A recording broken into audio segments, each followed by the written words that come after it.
কেরালার খুব শান্তশিষ্ট একটি থানার সিআই ক্রিস্টো জাভিয়ের ম্যাথমেটিক্স খুব পছন্দ করে, তাই চাকরির ফাঁকে যখনই সময় পায় গ্রামের ছেলেমেয়েদের ফ্রিতে ম্যাথমেটিক্স শেখায়। গ্রামের প্রতিটি স্টুডেন্টের কাছে জাভিয়ের এক আদর্শের নাম।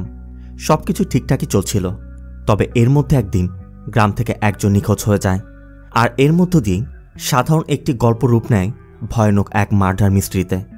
মুভির সম্পর্কে বেশি কিছু বলে আমি মুভির মজাটা নষ্ট করতে চাইছি না, শুধু এতটুকু বলে রাখছি, একদম সাধারণ ঘটনাগুলো যখন আপনাকে বোর করে তুলবে, তারপরে গিয়ে আপনি বুঝতে পারবেন ওই ঘটনার পিছে গভীর কিছু লুকিয়েছিল যা আপনি কল্পনা করতে পারেননি। তাই মুভিটিকে সাধারণ ভেবে একদম ভুল করবেন না। Hello friends, this is Plabon and welcome to Plabon world. বলছি মালায়ালাম ভাষায় সদ্য মুক্তি পাওয়া murder mystery suspense thriller movie সূত্রাবাক্যমের কথা। মুভির শুরুটা হয় কেরালার কোনো একটি স্কুলের ম্যাথমেটিক্স ক্লাসে।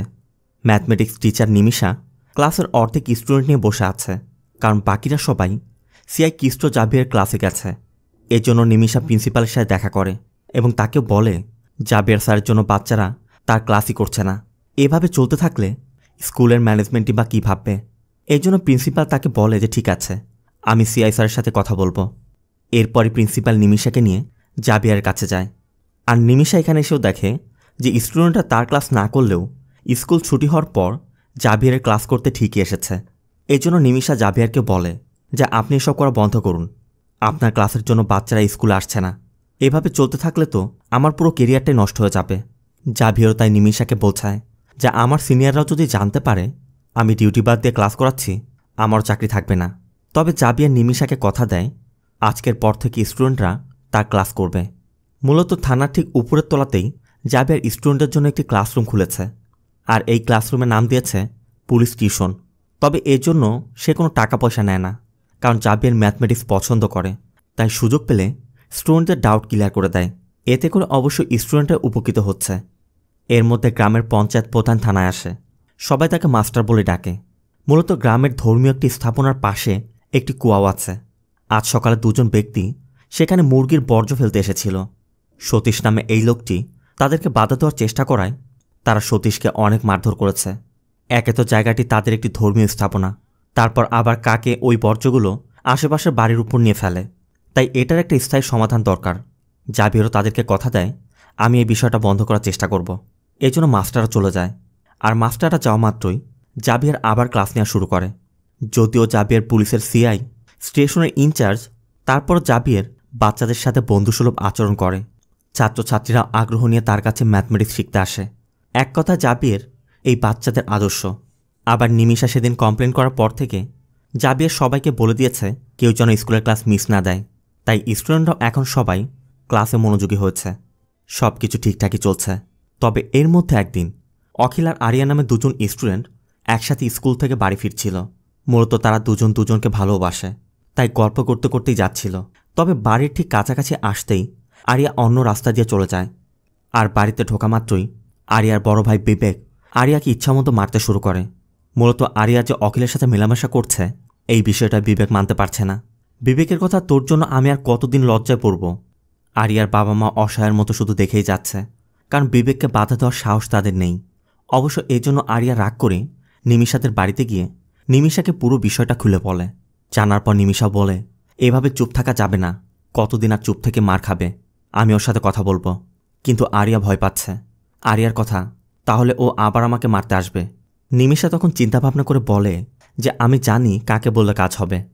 এখান থেকে সিন চলে যায় রাতে। অখিল আর তার বাবা তাদের কলাবাগানের শুকর মারার ফাঁদ পাচ্ছে।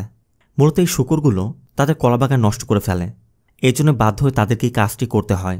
অখিলের বাবাও তাই অখিলকে আজ এই ফাঁদ পাতা শেখাচ্ছে, সাথে এটা বলে দেয় এটা এমন ভয়ানক এক ফাঁদ যেখানে কারো হাত বা পা পড়লে সাথে সাথে সেটা ভেঙে যাবে। সিন চলে যায় পরবর্তী দিন। আরিয়া অখিলের সাথে দেখা করতেই আরিয়ার মুখ দেখে অখিলও বুঝতে পারে আরিয়ার ভাই বিবেক ওকে মারধর করেছে। তবে এটা নতুন কিছু নয়, এর আগেও বহুবার করেছে। অন্যদিকে নিমিষা থানায় গিয়ে জাভিয়ের সাথে দেখা করে এবং বিবেকের সম্পর্কে বলে যে বিবেকের যখন 18 বছর তখন আরিয়ার জন্ম হয়েছিল। বিবেক তখন কলেজে পড়ে। এই বিষয় নিয়ে বিবেকের ক্লাসমেটরা বিবেকের বাবা মাকে নিয়ে অনেক আজে বাজে কথা বলতো, তাই তখন থেকেই বিবেক মনে করত আরিয়ার জন্মটা তার জন্য একটা অভিশাপ। বিবেক কখনই আরিয়াকে ভালো চোখে দেখেনি। আর গতকাল তো বিবেক আরিয়াকে ব্রুটালি মারধর করেছে। তবে জাবিয়ার পুরো বিষয়টি জানার পর নিমিষাকে বলে দেয়, এই বিষয়টা আমি দেখব। এরপর জাবিয়ার সেই কুয়াটা পরিদর্শন করতে যায়। এই জমিটি ডেভিড নামে এক ব্যক্তির, সে পরিবারসহ ইউএসএ সেটেল। তবে মন্দিরের পাশে কুয়াটা হয়, এই কুয়াটা অনেক সেন্সিটিভ, এই জন্য যে কোনো মূল্যে এখানে ওই জিনিসগুলো ফেলা বন্ধ করতে হবে। অন্যদিকে আমাদের বেটসি নামে একটি মেয়েকে দেখানো হয়। বেটসি একটি স্কুটি চালিয়ে কোথাও যাচ্ছিল। পথেই পুলিশ তার লাইসেন্স চেক করতে থামালে পুলিশ লক্ষ্য করে এই স্কুটির কোনো নম্বর নেই। আবার ড্রাইভিং লাইসেন্স চাইলে বেটসি কানাডিয়ান একটি লাইসেন্স বের করে দেখায়। মূলত Betsy Canadian citizen. Indian licence না থাকায় বেটসির স্কুটিটি জব্দ করে নেওয়া হয়। আর জয়সুরিয়া নামে এই কনস্টেবল স্কুটিটি থানায় নিয়ে যায়। অন্যদিকে জাবিয়ার থানায় পৌঁছেই বিবেককে ডেকেছে। বিবেক আসা মাত্রই জাবিয়ার বিবেককে একটি চর মেরে শুধু বলে দেয়, এরপর থেকে যেন আর কিছু না শুনি। বিবেকও বুঝতে পারছে কেন তাকে মেরেছে। এরপর বিবেক যখন বের হচ্ছিল তখনই বেটসি শার্লি নামে তার এক আন্টিকে নিয়ে আসে। এই শার্লি মূলত গ্রাম পঞ্চায়েতের প্রধান মাস্টারের ছেলের বউ, আর বেটসি শার্লির হাজব্যান্ডের কোনো এক রিলেটিভ। বিবেককে দেখে শার্লি জানতে চাচ্ছিল, তুমি কেন এসেছ? বিবেক জানায়, আমি আমার পাসপোর্টের ভেরিফিকেশনের কাজে এসেছিলাম। শার্লি বলে, তুমি এক কাজ করো, আগামী সপ্তাহে আমার বাড়িতে এসো, তোমার ভিসা এবং পাসপোর্টের যে সমস্যাগুলো আছে আমি সলভ করে দেওয়ার চেষ্টা করব। আজ আবার ক্রিসমাস, এই জন্য বাচ্চারা ক্রিসমাসে বিভিন্ন গিফট নিয়ে হাজির হয়েছে। এগুলো দেখে বেটসিও বাচ্চাদের সাথে উপরে ক্লাসরুমে চলে যায়। বিবেকও উপর তাকাতেই দেখে আরিয়া অখিলের সাথে বসে কথা বলছে, একে অন্যের সাথে সেলফি তুলছে। দুজনকে আবার একসাথে দেখে বিবেকের মাথা আরও বেশি গরম হয়ে যায়। আর বিবেক এটাও বুঝতে পারছে আরিয়া জাবিয়ারকে বলার কারণেই জাবিয়ার তাকে মেরেছে। এই যে লোকটি ফোনে কথা বলছে তার নাম ভেনকাট। বিবেক ভেনকাটের ড্রাইভারে চাকরি করে। ভেনকাট ফোনে কাউকে 2 দিনের মধ্যে 2 কোটি টাকা ট্রান্সফারের বিষয়ে কথা বলছিল। কথা শেষ করে গাড়িতে ওঠে বিবেকের মন খারাপ দেখে ভেনকাট বলছিল, আরে বাদ দে না, তুই তো জানিস আমাদের দেশের পুলিশের অবস্থা। বিবেকের কথা, 18 বছর বয়স থেকে আমি এসব সহ্য করে আসছি, আর এখন তো পুলিশও আমার সাথে এমন করছে। যে কোনো মূল্যে আমার এই অভিশাপ থেকে মুক্তি পেতে হবে। ভেনকাট বল, চিন্তা করিস না, কোনো একটা রাস্তা আমরা বের করে ফেলব। সিন চলে যায় রাতে, ক্রিসমাসের রাত। কয়েকজন ব্যক্তি একসাথে বসে ড্রিঙ্ক করছিল। তখনই পাশের বাড়ির কারের অ্যালার্মের শব্দ পেয়ে লোকটি একটু এগিয়ে আসতেই দেখে ওই বাড়ি থেকে কেউ একজন বের হয়ে যাচ্ছে। তবে অন্ধকারে চেহারাটা স্পষ্ট দেখা যাচ্ছে না। সিন চলে যায় পরবর্তী দিন সকালে। অখিল এবং তার 4 বন্ধু স্কুলে আসা মাত্রই একে একে 5 জন বেহুশ হয়ে পড়ে যায়। সাথে সাথে ওই 5 জনকে হসপিটালে নেওয়া হয়। আর জাবিয়ারের কাছে খবর যাওয়া মাত্রই জাবিয়ার দ্রুত হসপিটালে গিয়ে অখিলদের সাথে দেখা করে। জাবিয়ার অখিলদের কাছে জানতে চায়, তোমরা কি খেয়েছিলে সত্যি করে বলো। তখন একজন স্বীকার করে তারা সিগারেট খেয়েছে। জাবিয়ারের কথা, স্কুলে তোমরা পড়তে যাও না সিগারেট খেতে, আর তোমাদেরকে কে দিয়েছিল? অখিলরা বলে সতীশ তাদের দিয়েছিল। আর ফজল নামে এক ছেলে বলে তারা তার বাড়ির পিছে দাঁড়িয়ে খেয়েছিল। আর এখানে আমরা এটাও দেখতে পাই সকালে স্কুলে আসার আগে তারা 5 জন দেয়াল টোপকে অন্য একটি বাড়ির পিছে দাঁড়িয়ে সিগারেট ফুঁকছিল। তবে তখনই তারা লক্ষ্য করে উপর দিয়ে ধোঁয়া আসছে। মেয়েটি বলছিল, দেখ দেখ, নেইল পালিশের ফ্লেভার। সবাই তখন উকি দিয়ে ওই গন্ধ নেওয়ার চেষ্টা করছিল। আর এরপরই তারা স্কুলে চলে গিয়েছিল। জাবিয়ার সবার বাবা মায়ের নম্বর চাচ্ছিল। তখন অখিলরা অনেক অনুরোধ করলে এজন্য জাবিয়ার প্রথমবারের মতো সবাইকে সাবধান করে দেয়। সিন চলে যায় থানায়। আজ আরিয়ার জন্মদিন, তাই জাবিয়ার সবাইকে নিয়ে কেক কেটে বার্থডে সেলিব্রেট করছিল। এদিকে যে সতীশ ওদেরকে সিগারেট দিয়েছিল জাবিয়ার থানায় এনে তাকে দিয়ে অঙ্ক করাচ্ছে। আবার উপরে কেক কাটা হয়ে গেলে যাওয়ার সময় অখিল আরিয়াকে বলে যায়, সব কিছু সেট আপ করা হয়ে গেছে, তুমি কিন্তু লেট করো না, দ্রুত চলে এসো। এরপর সবাই চলে যায়। আর সন্ধ্যা হতেই আরিয়া জঙ্গলের মাঝে পুরাতন একটি ঘরের কাছে যায় এবং ভিতরে গিয়ে দেখে অখিল আরিয়াকে সারপ্রাইজ দিতে পুরো ঘরটা আলো দিয়ে সাজিয়ে রেখেছে। ঘরের মধ্যে বেলুন, রঙিন বাতি, এমনকি আরিয়ার বেশ কিছু ফটো রেখেছে। অখিল আরিয়াকে এটাও জানায় গতকাল থেকে অখিল আর নাকুল মিলেই এই সব কিছু করেছে। এরপর অখিল আরিয়া কেক কাটে। তবে এর মধ্যেই আরিয়ার ভাই বিবেক এসে পড়ে। প্রথমে অখিলকে ধাক্কা দিয়ে দেয়ালে ফেলে দিলে অখিল সেন্সলেস হয়ে যায়। বিবেক ও আরিয়াকে ইচ্ছামতো মারধর করে, এমনভাবে মারে কোনো ভাই তার বোনকে এমনভাবে মারতে পারে না।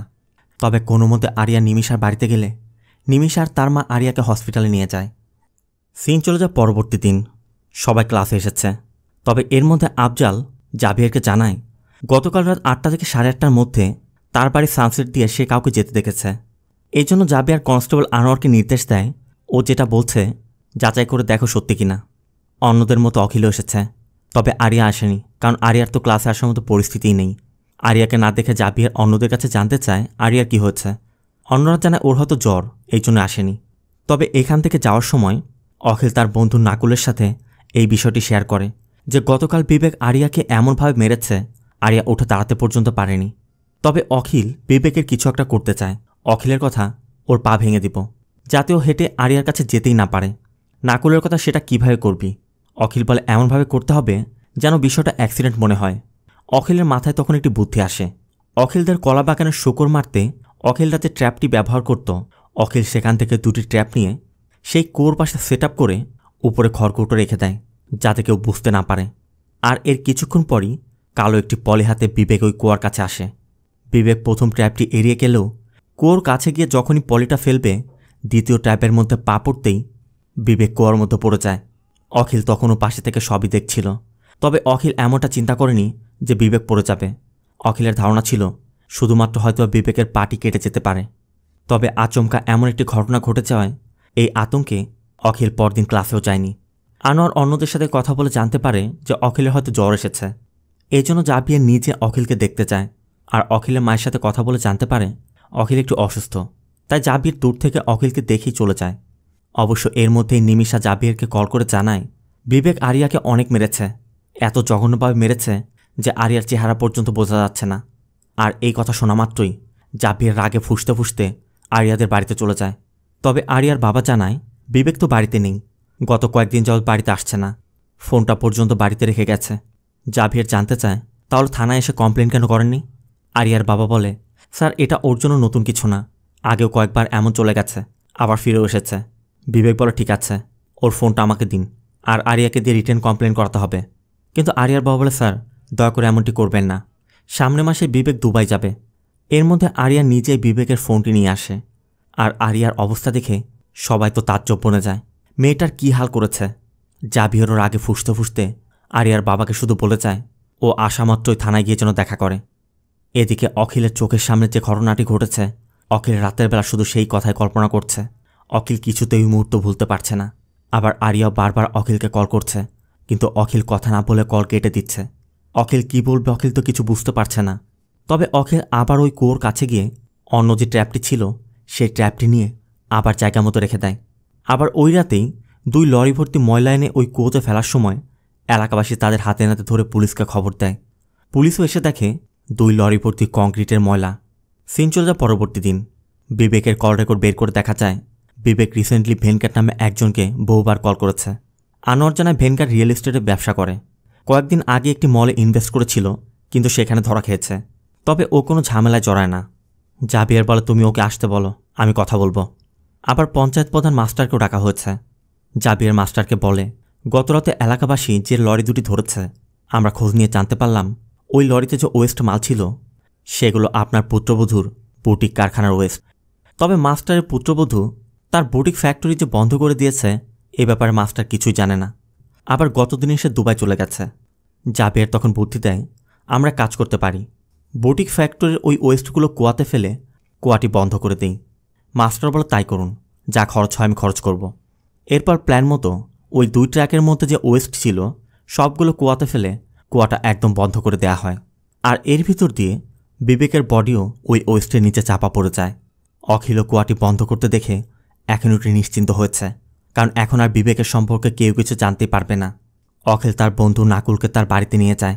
আর ঘরের দরজা বন্ধ করে অখিল নাকুলকেও ওই রাতের বিষয় বলতে চাচ্ছিল, কিন্তু হঠাৎ করে কিছু একটা মনে করে অখিল নাকুলকে ঘর থেকে বের করে দেয়।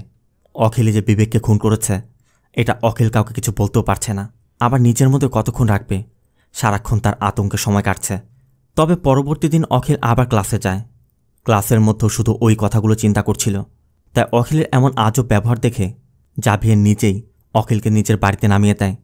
তবে অখিলের ব্যবহারে জাভিয়ারও কেমন যেন সন্দেহ হচ্ছে, ছেলেটি এমন ব্যবহার কেন করছে।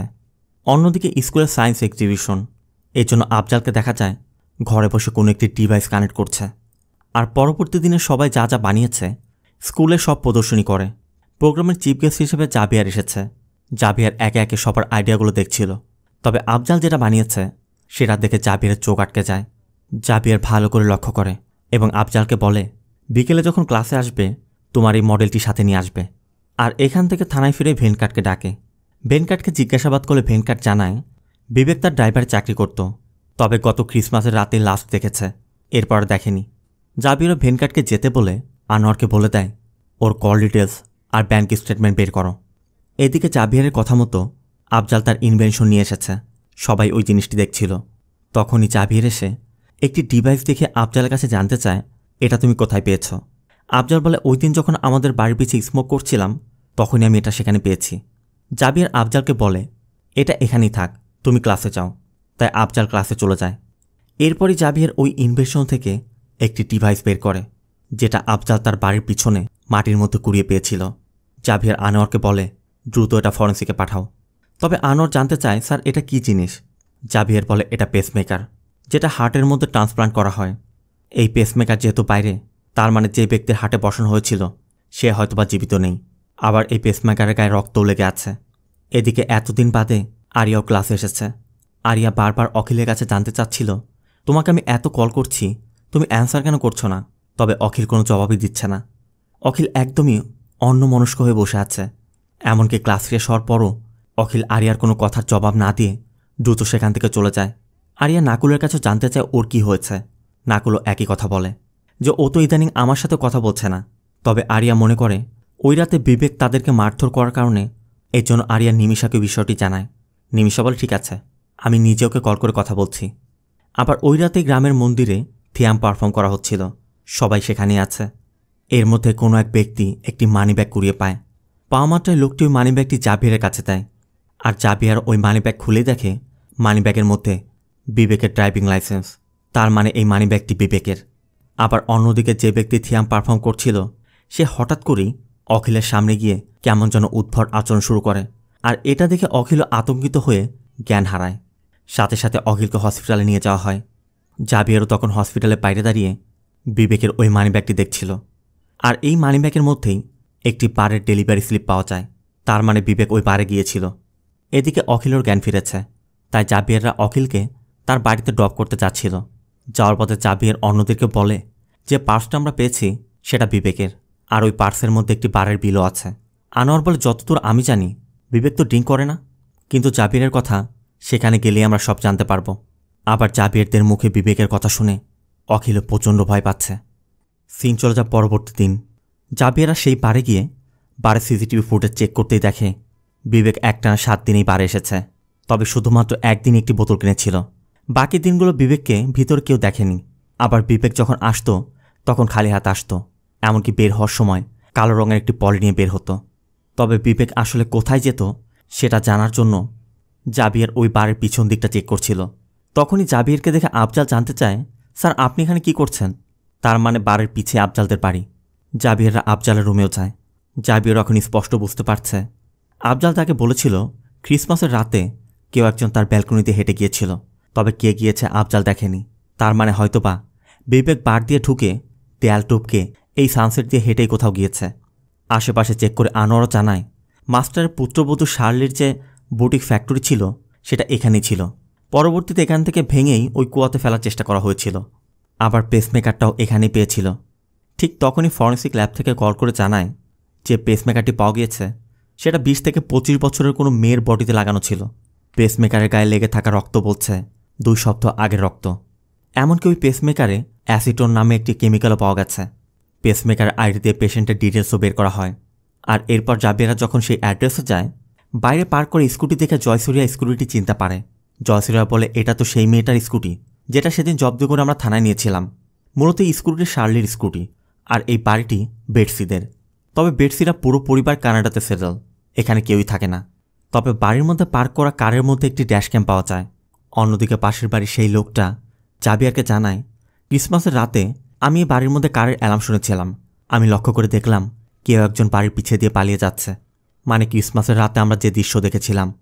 এরপর জাবিয়ারা থানায় গিয়ে ওই কারের যে ড্যাশ ক্যামটি পেয়েছিল সেটার ফুটেজ পর্যবেক্ষণ করেই দেখে বেটসি এই স্কুটি নিয়ে বের হয়েছিল।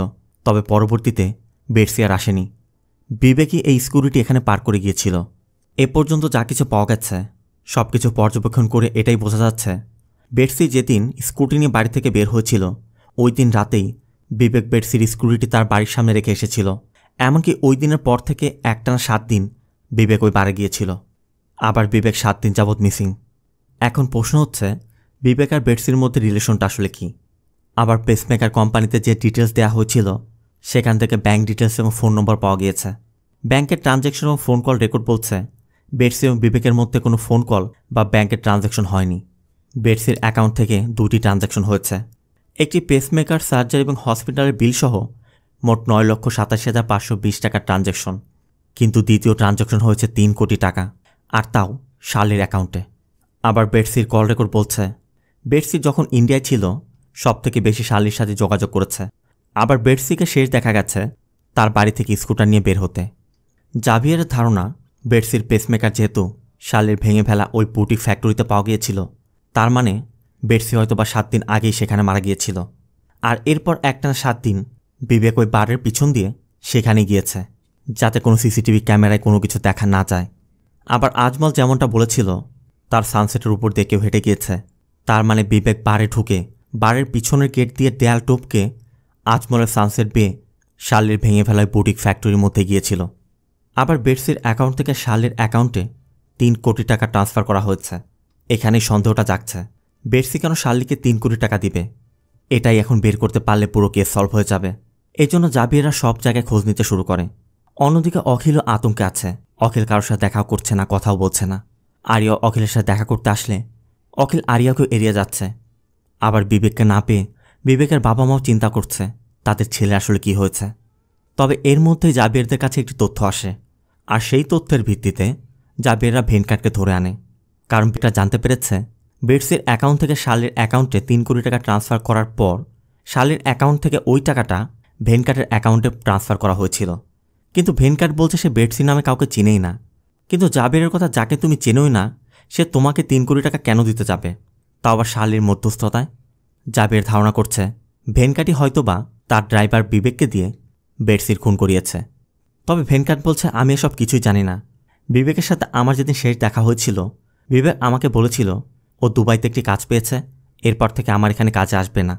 জাভিয়ের বলে দেখো ভেনকাট, শার্লির ভেঙে ফেলা বুটিক ফ্যাক্টরিতে বেটসির মৃত্যু হয়েছে, আর তোমার ড্রাইভার বিবেককে ওই জায়গাতে যেতে দেখা গেছে। 7 দিনে 7টি ব্যাগে করে কিছু বের করেছে। এরপর বিবেকও মিসিং। ভেনকাটের কথা, স্যার আমি বেটসিকে খুন করিনি, আর বেটসি আমাকে টাকা দেয়নি, আমাকে টাকা দিয়েছে শার্লি। জাভিয়েরের কথা, শার্লি কেন তোমাকে এত টাকা দিতে যাবে? শার্লির সাথে তোমার সম্পর্ক কি? এরপর ভেনকাটের দেওয়া তথ্য মতে জাভিয়ের মাস্টারের সাথে দেখা করে এবং মাস্টারকে বেটসির মৃত্যুর কথাও বলে যে ক্রিসমাসের রাতে ওর খুন হয়েছে, আর এই খুনের সাথে আপনার পুত্রবধূর কানেকশন আছে। এটা শুনে মাস্টার বলছিল এখন কি কিছু করা যায়? জাভিয়ের শুধু বলে যে কোনো মূল্যে আপনার পুত্রবধূকে এখানে আনতে হবে। আর জাভিয়ের বের হওয়া মাত্রই মাস্টার তার ছেলেকে কল করে এখানে আসতে বলে। অন্যদিকে অখিল যে কাজটি করে ফেলেছে সেজন্য অখিল নিজে অনুতপ্ত। অখিল কারো কাছে শেয়ার করতে পারছে না, নিজের মধ্যে চেপেও রাখতে পারছে না, ধুকে ধুকে শেষ হয়ে যাচ্ছে। এই জন্য অখিল এক সময় ওই ট্র্যাপ দিয়ে নিজের হাত কেটে ফেলতে যাচ্ছিল। ঠিক তখনই অখিলের বাবা এসে অখিলকে বাঁচায়। তবে এরপরই অখিল তার বাবাকে জড়িয়ে ধরে কাঁদতে শুরু করে। তারাও বুঝতে পারছে না অখিলের কি হয়েছে। সিন চলে যায় পরবর্তী দিন। মাস্টার তার ছেলেকে মায়ের অসুস্থতার কথা বলায় সে শার্লিকে নিয়ে দ্রুত এখানে চলে এসেছে। আর আসা মাত্রই পুলিশ তাদেরকে থানায় নিয়ে আসে। শার্লিকেও জিজ্ঞাসাবাদ করতে কাস্টডিতে নেওয়া হয়। আর অন্যদিকে স্কুল থেকে বাড়ি ফেরার পথে অখিল নাকুলকে বলছিল আমি তোকে কিছু বলতে চাই, তুই আমার সাথে আমার বাড়িতে যাবি। অখিলের কথা মতো নাকুল তার বাড়িতে গেলে অখিল নাকুলকে পুরো বিষয়টি খুলে বলে। আর এরপর দুজন মিলে নিমিষাকে সব কিছু জানায় যে ওই রাতে আসলে বিবেকের সাথে কি হয়েছিল। তবে এই সব কিছু শুনে নিমিষাও তো পুরো আকাশ থেকে পড়ল। এই বাচ্চারা কি বলছে, এত বড় একটা ঘটনা ঘটে গেছে। তবে অখিল নিমিষাকে অনুরোধ করে স্যারকে জানানোর দায়িত্বটা আপনার। সিন চলে যায় রাতে। শার্লিকে সকাল থেকে বসিয়ে রাখা হচ্ছে। তাই শার্লি বারবার বলছিল আমাকে কেন আটকে রেখেছেন, আমি কি করেছি? জাভিয়ের তখন বেটসির কথা বলে যে বেটসি কানাডাতে ফিরে যায়নি। শার্লির কথা সেটা আমি কি জানি? জাভিয়ের তখন ভেনকাটের কথা বলে। জাভিয়ের বলে আমরা সব কিছুই জানি, আমরা ইচ্ছা করলে তোমার থেকে কথা বের করতে পারবো, তা ভালোই ভালো তুমি সব বলে দাও। এরপর শার্লি স্বীকার করে যে ভেনকাটের সাথে তার সম্পর্ক ছিল, আর এই বিষয়ে তারা দুজন ছাড়া কেউই জানত না। শার্লির কথা এটা তো কোনো ক্রাইম না, তাই না? জাভিয়েরের কথা এটা তো ক্রাইম না, কাউকে খুন করা তো ক্রাইম, কারণ বেটসির পেসমেকার তোমার ওই জায়গাতে পাওয়া গিয়েছে। শার্লি বলে আমি কি জানি, আমি তো সেখানে থাকি না। জাভিয়ের তখন ক্রিসমাসের রাতে রেকর্ড করা একটি ভিডিও দেখায়, যে ভিডিওর মধ্যে শার্লিকে ওই রাতে তার বুটিক ফ্যাক্টরির মধ্যে দেখা যাচ্ছে। বেটসি শার্লির ওই ফ্যাক্টরিতে ঢুকেছিল, আর এটা দ্বারা স্পষ্ট প্রমাণ হয়ে যাচ্ছে শার্লির ওই ফ্যাক্টরিতেই বেটসির খুন হয়েছিল। এজন্য জাভিয়ার শুধু জানতে চায়, বেটসির বডি কী করেছে সেটা বলো। বিবেকই বা ওখানে কেন গিয়েছিল, আর বিবেক এখন কোথায়? শার্লিও এখন বুঝতে পারছে সে যত চেষ্টা করুক না কেন আর কিছু গোপন করা সম্ভব নয়। এই জন্য শার্লি সত্যিটা বলে। আর এখান থেকে সিন চলে যায় ক্রিসমাসের রাতে। ক্রিসমাসের রাতে বেটসি শার্লির ওই বুটিক শপে গিয়ে দেখে ভেনকাট সেখান থেকে বের হয়ে যাচ্ছে। আর বেটসি স্পষ্টই বুঝতে পারছে ভেনকাটের সাথে শার্লির অবৈধ সম্পর্ক চলছিল। এখানে বেটসি আর শার্লির কথা আমরা জানতে পারি। বেটসি কিছুদিন আগেই শার্লিকে বড় একটি অ্যামাউন্টে টাকা দিয়েছিল। বেটসি সেই টাকা নিয়ে ফিরে যেতে হবে, কিন্তু বেটসির টাকার জন্য যখনই শার্লির সাথে যোগাযোগ করার চেষ্টা করে, শার্লি বেটসির ফোন পিক করছে না, এমনকি দেখাও করছে না, টাকাও দিচ্ছে না। শার্লি মূলত ওই টাকাটা নিয়েই ভেনকাটকে দিয়েছিল, যেটা ভেনকাট তার ব্যবসায় লস খেয়েছে। বেটসির যে কোনো মূল্যে এখন টাকা চাই, তাই বেটসি বলছিল, আমি কিছু বুঝতে চাই না, আমার টাকা দাও, নয়তো তুমি যেসব কাজ করে বেড়াচ্ছ আমি সব কিছু আঙ্কেলকে বলে দিব। শার্লি তখনও বলছিল, এতগুলো টাকা দিতে আমার একটু সময় লাগবে, আমাকে সময় দাও, আমি টাকা ফিরিয়ে দেব। তবে বেটসি আর এক মুহূর্ত অপেক্ষা করতে চাইছে না।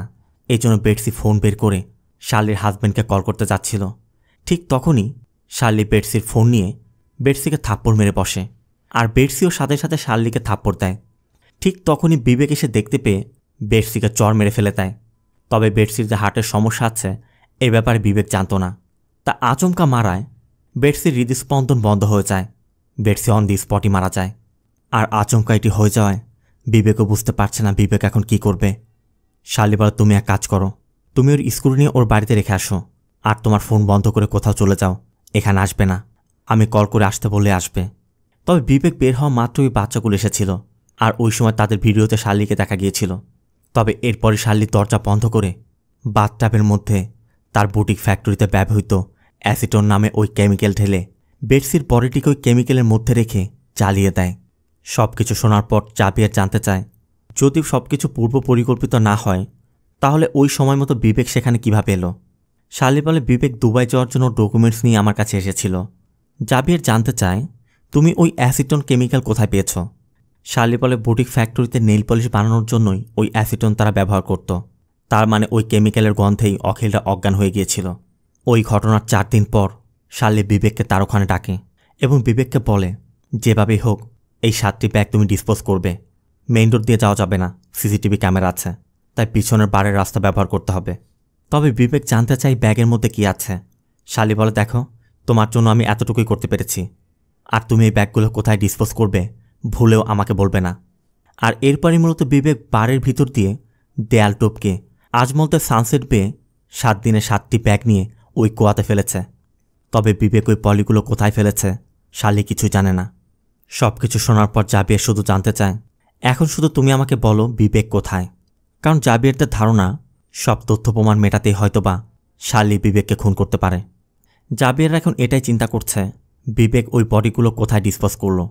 জাভিয়ারের কথা, বিবেককে লাস্ট ওই বার থেকে বের হতে দেখা গেছে, আর শেষ দিন বিবেক সেখান থেকে একটি বোতল কিনেছিল, যার রসিদ ওর মানিব্যাগে পাওয়া গেছে।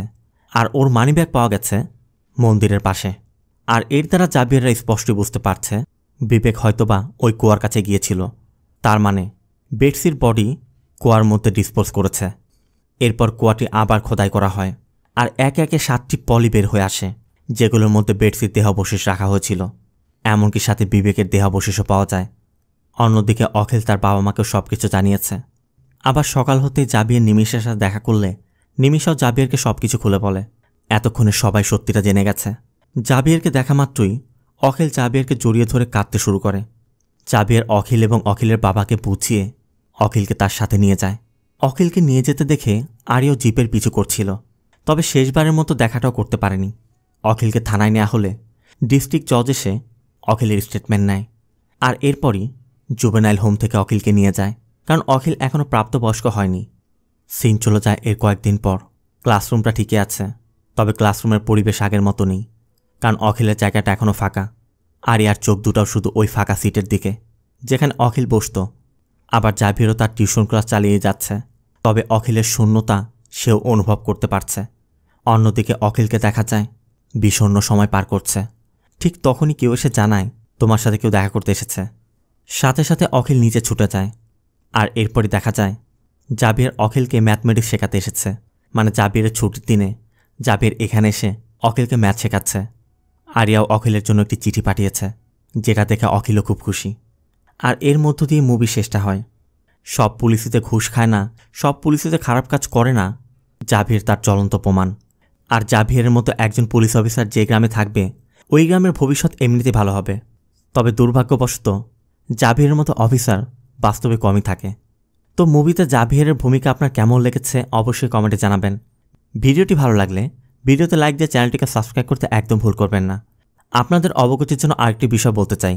আপনাদের জন্য আমি একটি সেকেন্ড চ্যানেল খুলেছিলাম, যার নাম ছিল প্লাবন ইউনিভার্স। তো কয়েকদিন আগে আপনারা অনেকেই আমাকে সাজেস্ট করেছিলেন বা ইংলিশ, কোরিয়ান বা ইন্দোনেশিয়ান যে মুভিগুলো আছে সেগুলো এই চ্যানেলে না দিয়ে আমি যেন অন্য কোনো চ্যানেল ক্রিয়েট করে সেখানে দিই, যেন মিক্স আপ না করি। তো সেখানে আপনারা কিন্তু অনেকেই বলেছেন আপনারা ওই মুভিগুলো দেখতে চান, আর আপনারা পছন্দ করেন আমি সেটা করব না, এমনটা তো হতে পারে না। আমি অবশ্যই আপনাদের জন্য সেই মুভিগুলো এক্সপ্লেন করব, তবে এখানে না, আমার সেকেন্ড চ্যানেলে।